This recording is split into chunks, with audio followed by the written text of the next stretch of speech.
যতটা সময় ব্যয় করবেন অতটা সময়ই আপনার হচ্ছে আসল জীবন। ধরেন একটা মানুষের বয়স যখন ৬০ বছর হলো, সে তখন মারা গেল। আর আমরা তখন সেটাকে বলি যে সে ৬০ বছর পৃথিবীতে বসবাস করেছে এবং তার বয়স ছিল ৬০ বছর। কিন্তু ইবনুল কাইয়িম রাহিমাহুল্লাহ বলছেন যে পৃথিবীতে এমন অনেক মানুষ রয়েছে যারা ১০০ বছর বসবাস করেছে অথচ তাদের বয়স বাস্তবে ২০ বছর। পৃথিবীতে এমন অনেক মানুষ রয়েছে যাদের সম্পত্তির পরিমাণ লক্ষ কোটি টাকা, কিন্তু বাস্তবে তাদের সম্পদের পরিমাণ হাজার টাকা। আসলে তার এই কথা শুনে একটু অবাক হচ্ছেন, তাই না? ইবনুল কাইয়িম রাহিমাহুল্লাহ তার এই কথা দ্বারা এটাই বোঝাতে চেয়েছেন যে যে মানুষটা পৃথিবীতে ১০০ বছর বসবাস করেছে, এই ১০০ বছরের মধ্যে সে যদি ২০ বছর আল্লাহর ইবাদত বন্দেগী করে, তাহলে তার মূলত বয়সটা হচ্ছে ওই ২০ বছরই।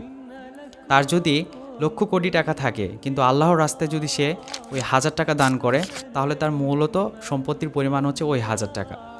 তার কথাটার উদ্দেশ্য হচ্ছে মূলত এটাই, মানে আপনি পৃথিবীতে যত বছরই বেঁচে থাকেন না কেন, আপনি আল্লাহর রাস্তায় যতটা সময় ব্যয় করবেন অতটা সময়ই আপনার হচ্ছে আসল জীবন।